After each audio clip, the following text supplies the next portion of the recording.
He broke up with me because of Pancakes. At 28, I believed I had it all, a flourishing literary spirit, roots in surrealist art from my correspondence with Leonora Carrington, and the promise of love with a man I'll call Nosferatu. At 38, he was 10 years older, experienced, charismatic, and at first, I was captivated. Those early months felt like entering a sumptuous dream, romantic dinners lit by candlelight, whispered compliments, midnight walks in lamp-lit parks. I believed I was living in a staged scene of a charming indie film. But cracks appeared in the gloss. He began asking what I did, where I was going, who I texted, slowly wrapping himself around my day like an anchor meant to keep me tethered. His tone, once playful, gradually became insistent. Why are you out so late? Let me drive you there. You shouldn't wear that. Every polite rebuke turned into a demand. It started with small things, snatching my phone to glance at messages, shouting when I was half a minute past dinner time, questioning my writing habits as if I were accountable to him. It was irrational, unearned anger, like being accused of betrayal for writing late into the night or staring overlong out the window into nothing. One night, he threw my phone across the room because I didn't respond fast enough. Another evening, he pinned me to the wall during a petty argument, his breath hot against my ear. It was physical control, clawing at my courage. Still, I held on to hope. Beyond his emotional volatility, I believed in my dreams, a story I wanted published. I had been writing since I was 11, retreating into fantasy when my parents fought. That childhood solitude bloomed into a lifelong love of words. My grandfather's friendship with Leonora Carrington had led to my own brief correspondence with the surrealist painter. I had asked for guidance, and she had responded kindly. That connection, though tenuous, felt like magic, a bridge across time to a woman who believed in transformation.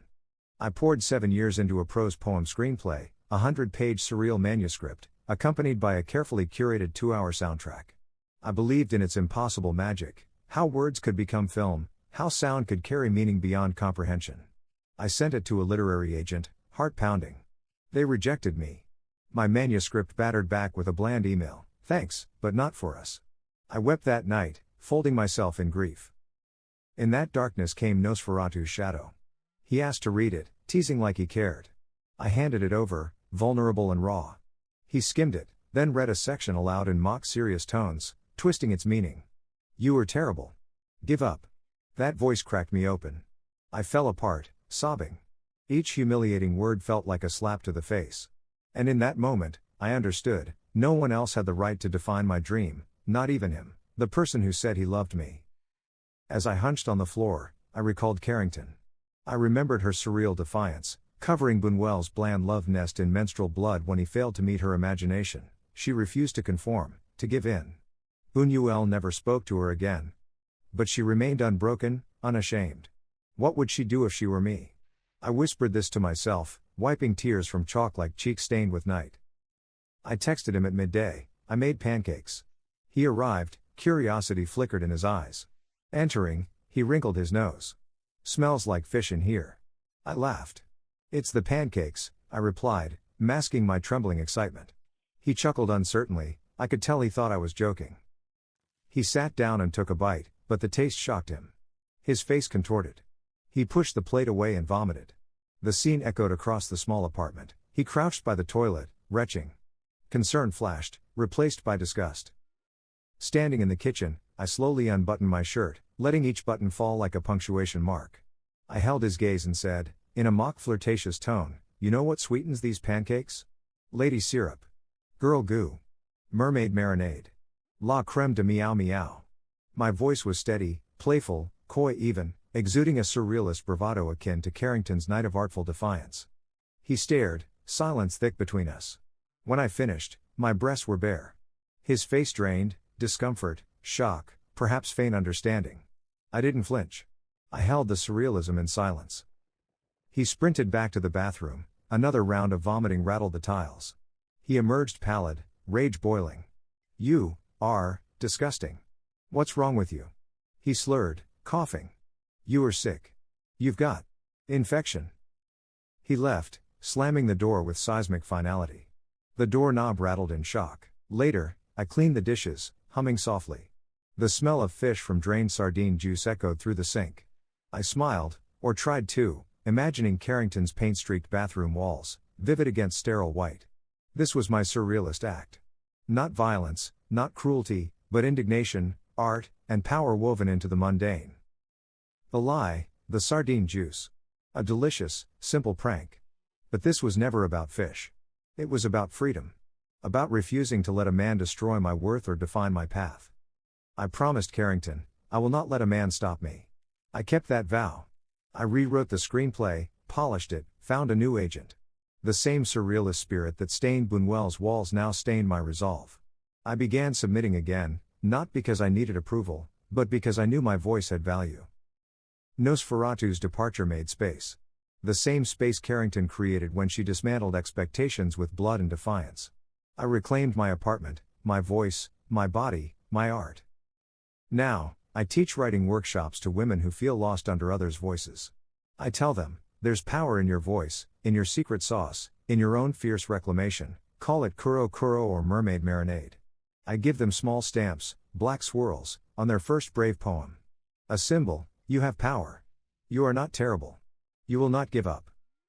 Because I learned from Carrington, and from my own surreal goodbye, that courage is not perfection. It's a brave slash of color on a blank wall. It's sardine juice in pancakes. It's walking away, unafraid. And so I write. I publish. I live. Because I have the power, and it's mine to keep. That night, after Nosferatu's latest insult cut deeper than ever, I poured another glass of wine and closed my laptop. The rejection from the agent still stung, but his cruelty was the final blow. At 28, I realized I couldn't live half alive under someone else's shadow.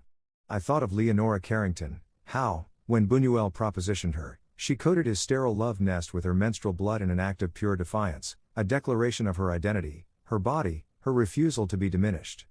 No apologies. No silence. She spoke through pain and act. That memory burned in me. I wasn't being asked to dwell in quiet shame, I was being asked to disappear. I refused. I texted Nosferatu, I made pancakes. Within 30 minutes, he appeared at my door, curiosity lighting his face in contrast to his usual gloom. I let him in, playing host.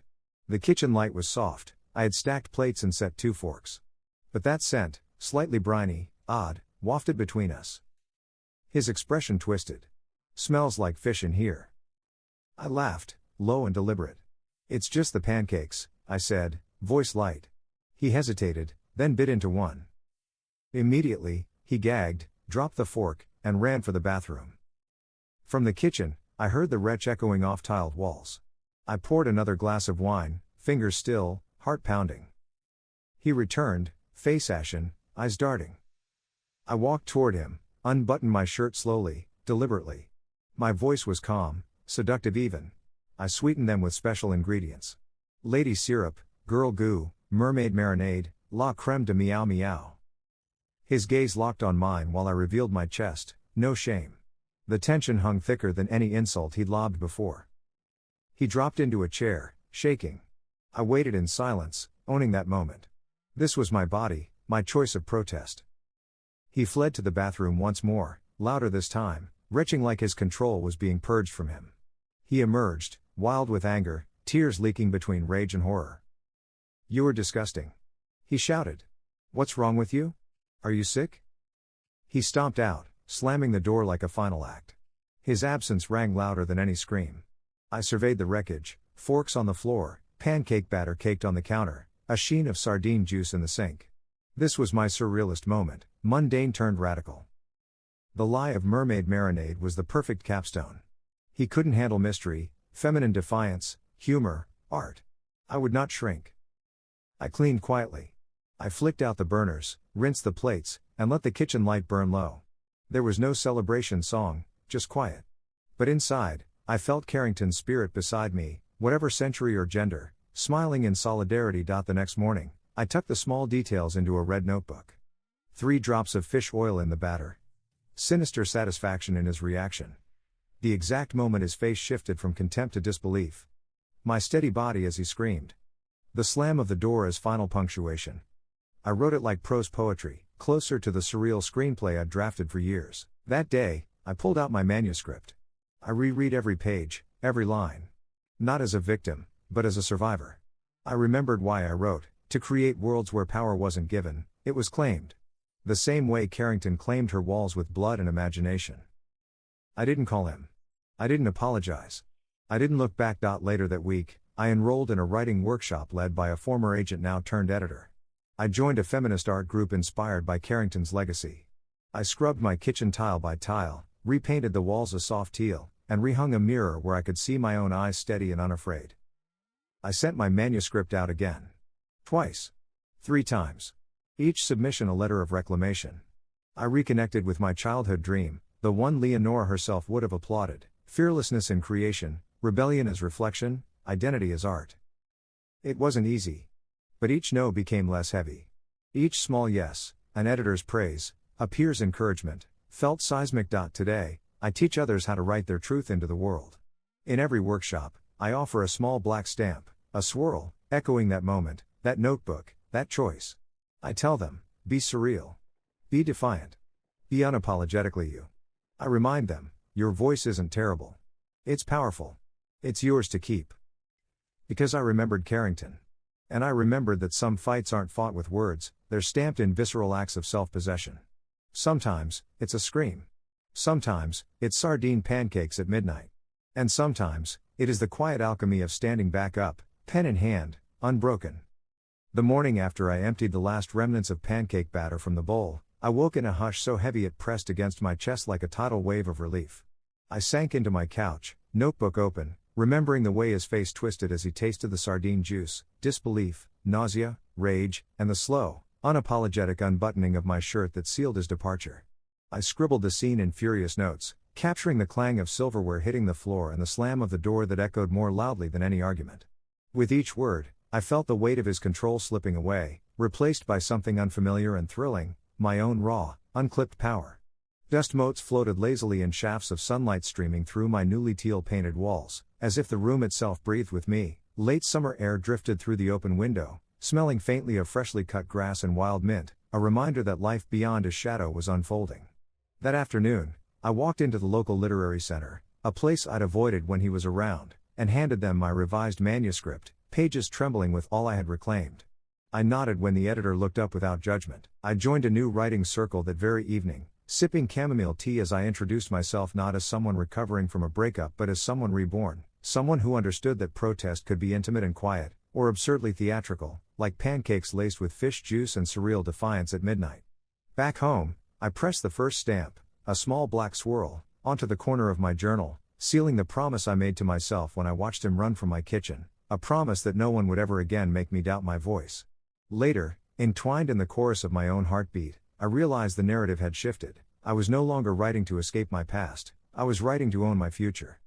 When dawn broke over my apartment, daylight spilled across my teal-painted walls, now feeling like a cocoon rather than a cage. I lay still, listening to the hum of the city outside, the faint rustle of curtains. The remnants of last night's surrender, empty wine glasses, scattered notebooks, the lingering scent of sardines, seemed to whisper that something fundamental had shifted. For the first time in years, I felt like I had awakened inside myself, unafraid and clear. My phone buzzed, a message from the literary center. An invitation to read over coffee later that morning. My hands trembled as I typed back, I'd love that. I didn't feel brave, exactly, but I no longer felt tethered to fear. I dressed in soft linen, the fabric catching the sunlight as I moved. I pressed the small black swirl stamp in my pocket, proof that last night was not a mistake, but a ceremony of liberation. Walking there, I thought of Leonora Carrington, her life painted across surreal canvases, adorned by hybrid creatures and visceral acts of rebellion. Her menstrual paint defiance inside Buñuel's ordered love nest felt like a mirror to last night's performance in my own kitchen. She didn't bow to expectation, she redefined space with her art, her body, her myth. She thumbed her nose at patriarchal decorum and refused to be anyone's muse or victim. At the cafe, the editor greeted me with warmth, asking quietly about my work. I handed over the revised screenplay, my surreal prose poem bundled with soundtrack notes. She listened, nodded, then smiled and said, "This is strong. It has a voice." My breath hitched. I realized I had been writing not for validation, but to chart my own alchemy, to alchemize pain into possibility. Her response felt like sunlight through stained glass, fractured, yes, and beautiful. Later, I stepped into a writing circle meeting in a low-lit bookshop. The group gathered around mismatched chairs, the air thick with tea and possibility. When my turn came, I shared the kitchen scene and the moment he vanished, slammed door like punctuation. I described pressing the stamp on my journal. The table fell quiet, then erupted into applause. One woman said, "You wrote your own surrealist scene, and lived it." That afternoon, I returned home to scrub the kitchen. Each movement felt ritualistic, brushing away the crumbs of control, washing off the smell of sardines and fear. I repainted a small patch above the sink, choosing deep rose in memory of Carrington's defiant palette and the red rooms of her surreal visions. The kitchen gleamed again, mine, reclaimed. In the days that followed, I began sending out my manuscript again and again. Rejection came, as it always does, polite notes, emails that never landed. But each no felt lighter. I realized it was not permission I sought, it was presence. I wrote scenes in my notebook about the loom of control that had bound me, about the surreal power in quotidian rebellion. I sketched future workshop ideas, surreal acts of self-possession. I envisioned small groups, each holding creativity, each dipped in the tradition of women like Carrington who reimagined their power. One evening, I stepped into a local art gallery hosting a Leonora Carrington exhibition. Her work, fierce, uncanny, vibrant, took up the walls. I lingered before a self-portrait depicting her as a horse and hyena, spirit animal merging with body, entirely sovereign. A sculpture of a crocodile, the little crocodile, snapping in bronze caught my eye for its stubborn grin. I walked among these pieces feeling kinship with a woman who had cracked the tidy shell of expectation and created worlds in its shards. Standing in that gallery felt like crossing a threshold. I was not the same person who had been mocked in Cuba-streaked Pancakes. I felt whole, pulsing with possibilities. And I realized, I am a surrealist too, writer, rebel, architect of my own mythology. By autumn, the city had turned crisp and golden, the kind of season that makes you feel alive in your own skin. I woke before dawn in my quiet apartment, the teal walls fading gently into amber under the first light. With a pot of dark coffee in hand, I walked to the window and watched the leaves drift. I thought of the woman I'd become since that midnight kitchen, different, yet unmistakably me. The writing workshop had grown, and so had I. I now co-led sessions on surreal acts of self-possession in an old artist's loft, its tall windows overlooking a dormant courtyard and its walls strewn with surrealist prints. I'd recruited a small troupe of writers, mostly women, each carrying their own scars and secret rebellions. Every week, they pressed that little black swirl stamp against their writings, sealing intention with ink. On one crisp Thursday morning, a woman I'll call Mara handed me a folded piece of paper. Her voice barely above a whisper, she read about her relationship, a tireless pattern of erasure and apology, then paused. She looked up, tears in her eyes, and said, "I'm going to carve a dragon on my kitchen door." The room softened around her, and she meant it. Our swirl stamps had become more than art, they were symbols of boundaries, affirmation, reclamation. After class, I walked that courtyard, inhaling the scent of damp bricks and autumn leaves, thinking of Carrington's magical menagerie. She had painted worlds where the boundaries between body and myth dissolved. I was doing the same for these women, giving them permission to write their own mythology. Some nights, I wondered, who am I if not a living surrealist, a midwife to other people's transformations? The literary agent finally responded. After my third submission, she emailed, "Your manuscript is intriguing, there's a voice here worth nurturing." I felt the rise of fear in my chest, fear that old voices of doubt would resurface. I breathed, stamped the swirl on the corner of the email printout, and sat down to reply with composed excitement. That evening, I walked home past a bookstore displaying surrealist anthologies. The cover of a Carrington memoir smiled back at me. I paused, finger grazing the spine through the glass, remembering how resistant she was, how untamed. I pushed open the door, bought the book, and tucked it in my bag, proof that our lineages of defiance continue, unfurling in new voices, new bodies, new kitchens.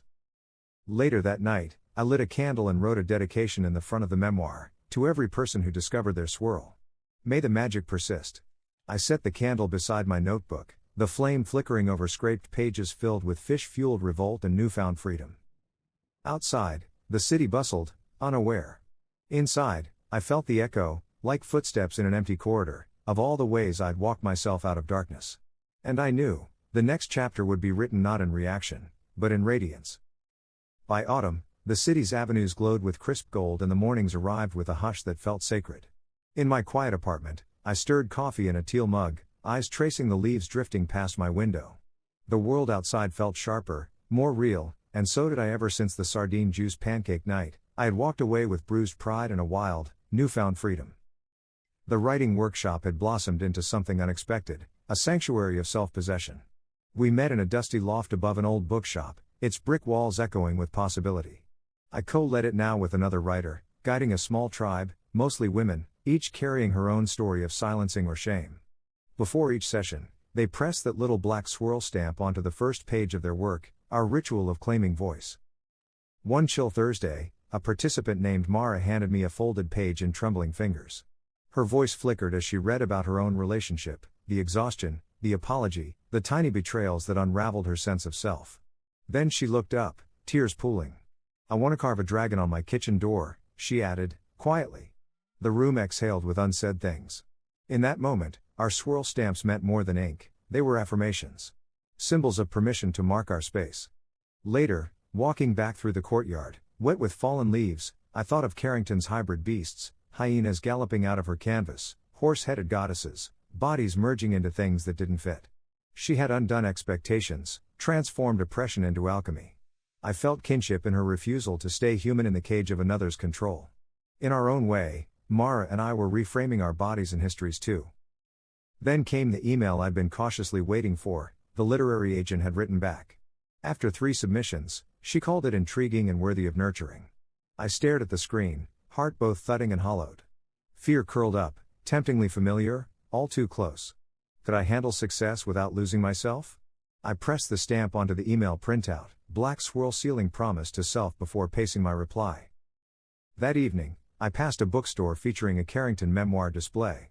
The cover was full of lush, uncanny energy, a woman's body transforming, alive with wings or beaks or hidden eyes. I stepped inside and purchased it, folding it under my arm like a talisman. That night I lit a candle and inscribed the inside cover, "To every soul discovering her swirl, may the myth grow." Outside, the city pulsed on. Inside, I felt footsteps of my own becoming echoes, echoes of autonomy, of creation, of defiance.